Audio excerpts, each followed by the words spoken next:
if I can offer any sort of what would I call it? Maybe advice to anybody out there that has inspirations to go out there and be great. Really doing anything. It doesn't necessarily have to be art, and it sounds like a no-brainer, but especially in this day, just not as much of a no-brainer anymore. And it's knowing your audience, right? And I've talked about this a million times. I'm not saying necessarily anything new, but you got to update your resume, as they say. I started the Rippaverse, and it wasn't just me, obviously being a lifelong, comic book guy. It wasn't just simply, hey, I want to now do comics. That wasn't the case. It was analyzing the market in itself, right? And I knew that, look, there's a bunch of people that are out there doing comic book stuff, and they have aspirations to do comic book stuff. And I think now, during that time in 2022 especially, people understood by then what they that something was wrong with the industry, right? So I was like, okay, I got to find something else to sell other than just, okay, I'm a guy that does comics, please buy, right?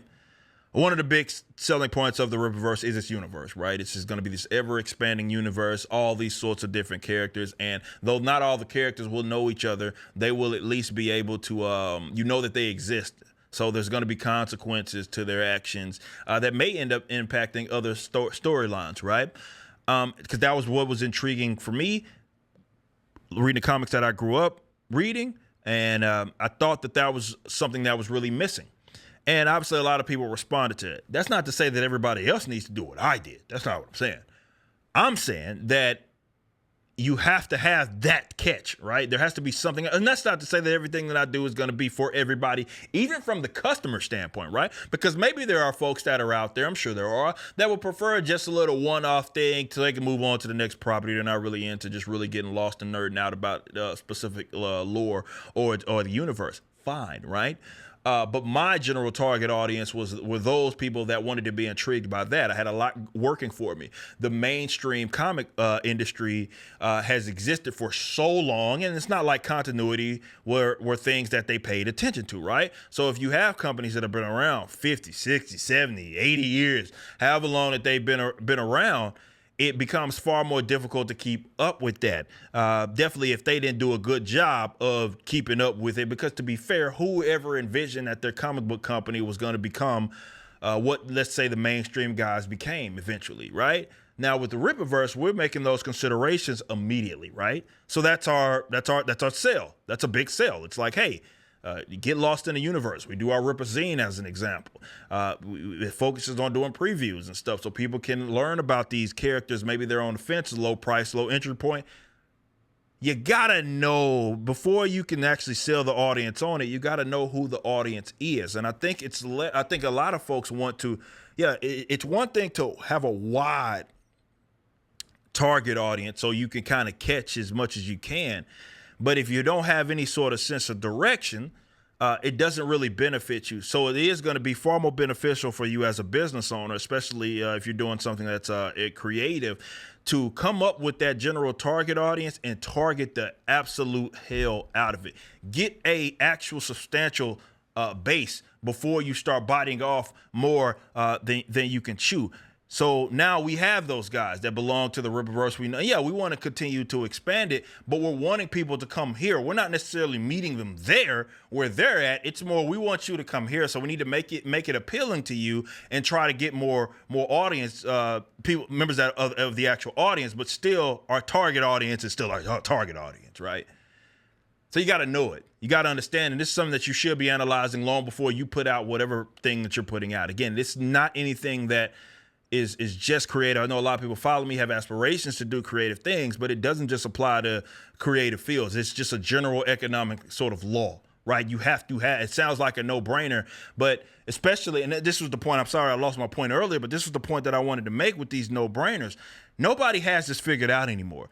One of the first things that I learned and started in the Rippaverse is how much people just simply don't know, and that's not their own fault. It's because the industry operated for like the direct market. They operated in that realm for a very long time. So anything that really is outside of that, they're unfamiliar with. In the age of social media that we're in, where so many things of the connectivity has just grown. So we're not playing by the same rules that we were even playing by 10 years ago, let alone fucking, 40, 50, 60, 70 years ago, right? The game is completely changed. And because it's changed, everybody's figuring it out along the way, including us. Things are new. That's awesome. That gets me stoked, right? Because it's like the Wild Wild West. And you're trying to figure it out.